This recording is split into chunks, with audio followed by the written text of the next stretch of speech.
Advanced Studio Classroom is on the air.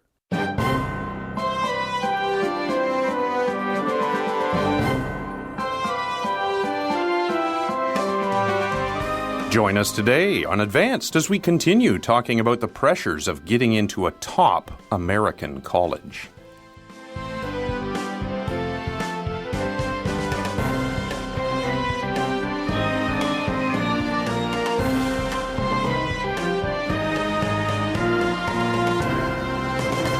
Hello, listeners. Welcome back to Advanced Studio Classroom. My name is Simon. I'm your host for today, and you are joining me for our August Society article. It's called Facing Student Anxiety, and it's about college pressures causing serious problems in the lives of students. That's actually the deck of this article. We are doing the second day of a two-day lesson here. It's August 29th, and we're going to continue on with the things we were talking about yesterday. Now, there were a few key points to what we were talking about yesterday. The first is that here we're talking almost exclusively about an American or a Western education sort of experience. The system is different. It causes different pressures and stress than many of you will have experienced, listeners, especially if you went through sort of the Asian education system. But that's not to say that the American model is stress-free, especially if you want to go to a top university or college. Very competitive to get into those schools. Joining me in the studio today, I have our panelists from yesterday. Manya, welcome back. Hi, Simon. Thank you for having me back. Now, Manya, yesterday we talked about how you and I both faced pressures at similar times during our education experiences, but our pressures were very different from those faced by our other panelist, Jack. Yes, that's right. If I remember correctly, for Manya, it was more of like the pressure of finishing college and just wanting to get through it, right? Yeah. Yeah. And for me, it was more, I would say, some of it was the actual subject that I was studying. I also, kind of similar to you, Simon, I had a major and a minor, and I was involved in a lot of activities and working and, just balancing the different things. And yeah, but in general, I felt like college wasn't as stressful as my graduate degree. Yeah. Interesting. But I actually thought the main difference was that you felt your stresses during your college years, whereas both Manya and I felt a lot of pressure as we were going into college. Yes. Right? Yes. And that's actually... I didn't feel a lot of stress going into college at all. Yeah. See, and that's actually... Manya and I are like the people in this article, where we're really talking about people trying to get into college. And yesterday we read that people are trying earlier and earlier, as early as elementary school, to be kind of building their application. I don't want to say building their resume, but building their application so they have the right things on their application to get into the school they want to get into. Now, today, we're going to talk about this word in our first reading. The word is cliques. And we'll talk a little bit more about what that word actually means. But I'm wondering if maybe we were from different kinds of cliques. And we'll explore that a little more after we do our first reading. Listeners, you'll find that reading on the top of the left-hand column on page 41 in your magazine. It's a short reading, so we'll do it now, and then we'll get into cliques.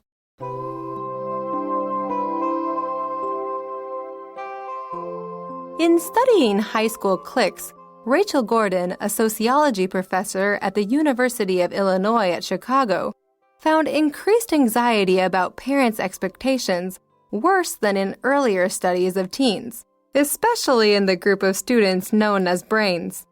Gordon expected the highest achieving students to be anxious about performance, but she said it was greatly amplified in comparison with the same group in earlier studies. Participants identified academic anxiety in more specific terms, even suggesting that students in the brain peer crowd were less mentally healthy due to a fear of upsetting their parents, said Gordon. Now, wait a minute. Did you two hear the way she said this word, C-L-I-Q-U-E-S? Yes. I thought that this word is cliques. But she said cliques. I say cliques as well. Do you also say cliques? I say clicks. It's one of those regional differences in pronunciation. I tell you, listeners, you can choose. If you want to say cliques, you go ahead and say cliques. If you want to be Canadian like me, you can say cliques. Though not only Canadians say cliques, other people say it too. Yeah. What exactly is a clique, Manya? Well, it's an exclusive group, social group. I thought you were going to emphasize the way you say it there. All right, when cliques what is a clique? Cliques are an exclusive social I almost group. wanted to do that, but I think Manya and I are forming our own clique about how we say this word. Yeah, maybe. we're in the clique. So when you say an exclusive social group, really what you mean is like your group of people or friends, right? Basically, the people you mingle with when you're at school. Okay, I'm going to use a little bit of Chinglish here. Sometimes we use the phrase small circle in Chinese, right? When we're saying this. Circle. Yeah, the small circle, meaning like you could almost say like your faction, because sometimes the different groups fight with each other. And that's kind of, that's actually, this word itself, it has kind of a negative meaning. Usually. It does. Right? So it is a good way of describing your group of friends, but when we say it, we kind of say it negatively, like those people in that group are just one big clique or clique. And you say it like they are not open. I don't want to be with them, is what you kind of mean when you say that. So there's kind of a negative meaning, but really what they're saying here is that different groups of people in high school have different levels of stress. That's what they're saying. So what do we mean by these different groups? Give me some examples of types of cliques or cliques you might find in a high school. Well, one common one that they mentioned in this paragraph is the brains. Now, what are brains? Smart kids. The smart kids, the nerds, the geeks. Yeah. The thing you have to remember, listeners, is that North American students aren't generally applying to get into their high school. They're just going to the high school near their home. So there's a big mixture of different people. It's not like their high school has all the smart kids from the city. There are some smart kids. There are some athletic kids. There are some kids who are kind of like liberal in their outlook on life. There's artistic kids. Yes. There's all of these different kinds of people, and they're all mixed together. And so in a typical North American high school, you end up with these different groups that are based around different clubs or interests or strengths or abilities. And when you watch a lot of teen movies, you will see that. Yes. They will present that in the movie. Especially older teen movies. Oh, yeah. They say that cliques are less important in American high school culture now than they were in the past. But Yeah. I think they're still there, but not as pronounced or defined. maybe not as much bullying Yeah. between the groups, things like that. Anyway, nonetheless, we have a professor here who found that increased anxiety about parents' expectations is getting worse, and especially in this group known as the brains or the smart kids. And so this professor, Gordon is the family name, expected the highest achieving students to be anxious about performance, but said that their anxiousness, their anxiety or stress was greatly amplified in comparison with the same group in earlier studies. So what's she saying here? What does this mean? It's greatly amplified compared to other previous studies. Well, the level of anxiety is a lot greater. The students are more stressed. There's maybe more pressures that they have to face than previous groups had to face. So basically meaning if you went to a North American high school in the 70s, the brains, the smart kids, were trying to get into top colleges. In the 80s, they were trying to get into top colleges. The 90s, trying to get into top colleges. Today, they're still trying to get into top colleges. But the people in that group now are feeling a lot more stress about it than people in earlier times did. Right? That's basically it. Okay, good stuff. We then have a quote. Participants identified academic anxiety in more specific terms, even suggesting that students in the brain peer crowd were less mentally healthy due to a fear of upsetting their parents. Okay, so here we use this term peer crowd. Yeah, that's basically clique. Basically a clique, okay. Oh, you tricked me into saying click. That's rough. No. You're joining the click. I'm becoming American. I can feel it right now. Okay, so this is surprising because you'd think that the brains would be mentally healthy, mentally oriented, but it seems they're becoming less mentally healthy because they're afraid of upsetting their parents. Oh, that's so sad. Yeah. I can totally see that. Okay, so that's what's going on here. So which group is especially affected by this stress? It's the brains, the people who are trying to get into top colleges because, of course, as we've said, not all colleges are super competitive. And other people maybe just want to go to school near their home or they want to study something they like. They don't really care too much about if it's a famous professor that's teaching them or not, right? And so different people have different priorities. That brings us to the next section where we learn about how these poor, stressed out brains are getting help. It's a section called Seeking Help, and you'll find it in the second part, the bottom part of the left-hand column. Let's read that now.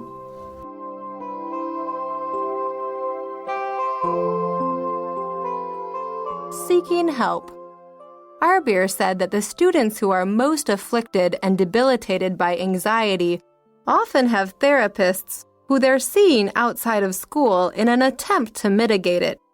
Katie O'Berry, a senior at Central where Arbir works, decided to visit a therapist toward the end of her junior year, she said.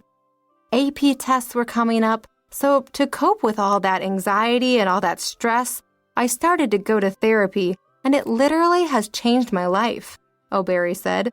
Now I know how to deal with all that overwhelming pressure that school kind of gives me. O'Berry knows both her schedule and her studies will be more demanding in college, and she'll need the tools she's picked up in therapy. Okay, and so our reading here begins with the name Arbir, which is the name of that high school counselor we've been referring to throughout the article. And this counselor points out that the students who are most afflicted and debilitated by anxiety have therapists. Now, afflicted and debilitated, two words there. Do you want to explain both of them, Monia? Sure. So she's talking about students who are the most tormented mentally and then weakened by anxiety. They have therapists who they're seeking. Okay, now afflicted, though. Don't we usually use this when we're talking about disease? Yeah. Like you've been made ill by a disease, right? Yes. Okay, and then debilitated, that's a little different than just having a disease, right? It's being weakened by it. You're being weakened by it. Yeah, so it actually means like the root word is literally like ability. So you lose the ability to do things because you have this disease. So you're afflicted with a disease and then it debilitates you. And so basically the students who are the most burdened by these problems of anxiety often have therapists. Now, how do they get these therapists, Jack?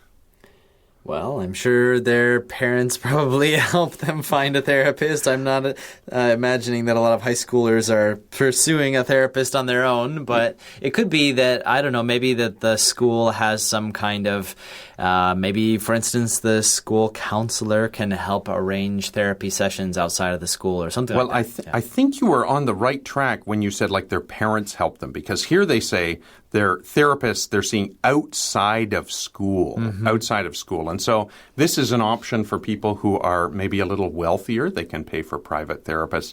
But that's we've been talking about a guidance counselor or a school counselor, and that kind of is the person that your average North American student would end up talking to if they have problems. It's the person who works at their school who is there to kind of help them with that. So I guess basically the point is some of these students have such serious problems that they're kind of seeking outside medical help, basically is the idea, right? That's pretty serious. Yeah, and they're doing this in an attempt to mitigate it being the stress, and this word mitigate meaning to like offset or relieve balance it, get rid of the, imbalance in the situation.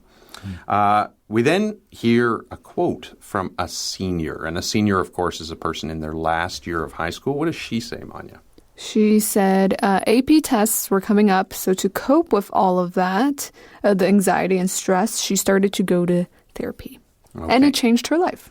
Now, most provinces in Canada don't really have this AP thing, or they didn't when I was there. So why is this AP test so stressful? Why does this matter more than a normal class? Because if you fail the test, you fail the class. If you fail the class, you have to take it again.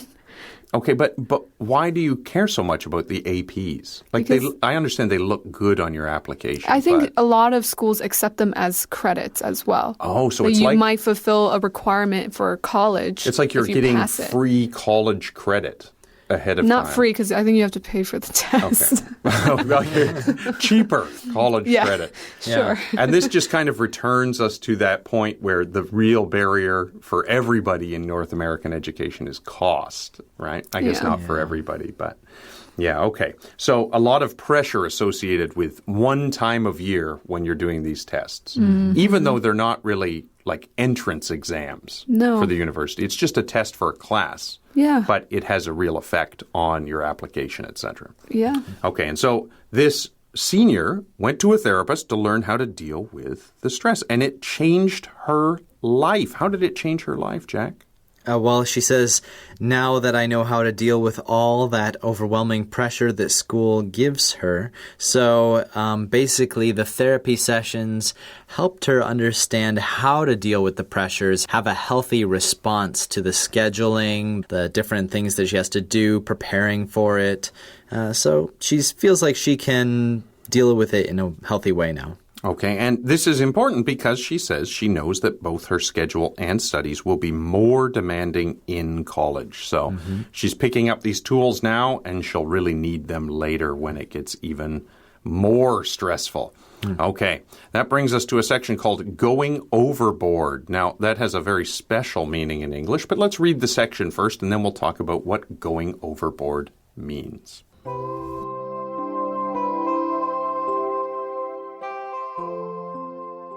Going overboard. Antoinette Miniti, a guidance counselor at Fremd High School, said in recent years she has seen more students allow the college admissions checklist to become the driving force behind their choices on which activities to pursue. If it says a college values participation in clubs or sports, they think that means they have to be in every single thing that's offered, she said. I try to tell them just to choose what they are interested in and excel at them. But some of them, it's like they can't hear me. Okay, so we start off with this subtitle, Going Overboard. It means you fall out of the boat. Yeah. Right? Basically? Literally. It means you fall out of the boat. Literally. So overboard, means like you're falling out of the boat into the water. But going overboard in general, when we use that phrase, it means like you're doing something too much. And then you end up in trouble. Yeah, and then you end up in trouble. So I think, I don't know exactly how we ended up using this phrase to mean doing too much and ending up in trouble, but the way I think about it is if you are in a small rowboat and you start to jump around or dance, there's a good chance you're going to fall out of the boat. So if you're doing too much in the boat, maybe you won't stay in the boat for long and then you'll be in trouble. Yeah. Nonetheless, the point means when you are going overboard, it means you're getting yourself into trouble by overcommitting and doing too much of something. So we have here another guidance counselor, this time at Fremd High School, said in recent years she has seen more students allow the college admissions checklist to become the driving force behind their choices on which activities to pursue. Now, we know admissions means getting into the college, but college admissions checklist, that's not a college admissions test. What is this checklist? That checklist is the requirement, all the requirements that you need to be considered and accepted to the college. So give me an example. What kinds of things would I find on this list? You'll have to turn in your application. Okay. You have to show that you've passed your classes. Okay, so usually we'd call that a transcript, which is like a list of your classes and your scores. Right. So, and then maybe you have to reach a certain grade point average. Okay. In order to be considered. So you need maybe specific classes and specific grades, like higher than a certain level of grade. Yeah. What else might you need? Maybe if you wanted, so in the States, if you apply to an in-state school and it will give you a cheaper tuition, then you might have to show that you live in the state, things like that. Okay. I actually had a much harder admissions checklist than you did, I think. I also had to have essays. So I had to write essays, and I had to get letters of reference from people. Yeah, that's the other one. And I had to have a list of I had to be able to show proof of extracurricular activities, which basically meant like clubs and sports and hobbies and things like that. And then I had to be able to show evidence of being like involved in community service and leadership. So it's not good enough to just be in the club. You have to be the leader of the club, right? Wow. Nonetheless, you have to have all of these different things, and it's kind of like a list. And if you check them off, they might let you into the school. But if you don't check all of these things off, you don't have all these things, there's no way you're getting They're in. not going to even consider you. They won't look at it. Exactly it. So she says she's seen students basically letting this list make their decisions. So they're not joining the club that they think is interesting. They're joining the club that they need to join to get into the college they want to go to. Let me tell you, I've made that mistake before, and it is really painful to then commit to volunteering somewhere because when you don't want to do it. You don't want to do it, and then it's kind of a pain. Oh, Manya, your life has been a hard one. I'll tell you right now. No. Okay. Well, yeah, nonetheless, this is an interesting idea. I don't think I felt specific pressure to choose the right club, but I definitely knew I needed to increase my extracurricular activities when I was in high school. I think I was in 12 clubs my last 2 years of high school. Oh, my goodness. How did you have time Everything to do like- 12 clubs? Well, I come from a culture where people work long, hard hours, but all kinds of clubs, some of them more active than others, to be honest. Sure. Like the school newspaper, for example, put out like 6 newspapers a year, 6 issues a year. So really you just wrote 6 little things, and then you're in the club. But that's a lot less hard than being on the basketball team where you have to go to practice every day and, things like that. So there are ways you can play the system even then. But I didn't feel a pressure to pick a specific club. Though I did know that, you should have something creative, something socially responsible, like environmental, something athletic, something, you got to have a good mix of things. Yeah. But this, nonetheless, that it is now making student decisions shows that it's become a much more serious affair. We then go into a quote. It says, if it says a college values participation in clubs or sports, they think that means they have to be in every single thing that's offered. That's what I thought. The quote continues, I try to tell them just to choose what they are interested in and excel at them. But some of them, it's like they can't hear me. Dun, dun, dun. There you go. Oh, the complaint of teachers everywhere, right? There we go. Okay, so we don't really have a strong conclusion here in the article as to what to do about this problem. So instead, I want to ask you, what do you think? Obviously, there are people who are listening to this program who are maybe in a different education system, but feeling a lot of pressure over school. Do you have advice that you would offer them about, dealing with these pressures in an appropriate way? Because obviously, we want students to reach their potential, not just because it's good for them, but because we need that, right? If you are ill and you go to see the doctor, you want the best doctor you can get, right? So we want people to do the best they can. How do we get people to do that without burning themselves out or hitting a breaking point or having some sort of mental stress problem? Well, going back to extracurricular activities, I think do something you are really interested in because then you'll enjoy it, you'll be more committed to it, and that will eliminate stress and might bring you joy if you really, really enjoy doing it. Would you say it's still important to try to be well-rounded?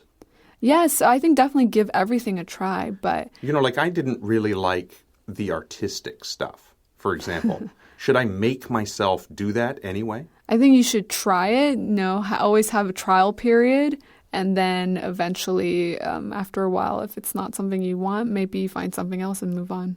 Pick one and give it a try. That's the advice. Okay, sounds good. How about you, Jack?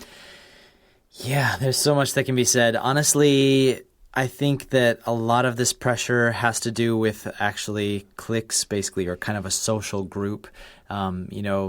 You want to, a lot of these kids, they need to get into a top school, not because really they need that specific program at that top school, but it's because of what expectations are placed on them because of their family or whatever kind of social group you come from.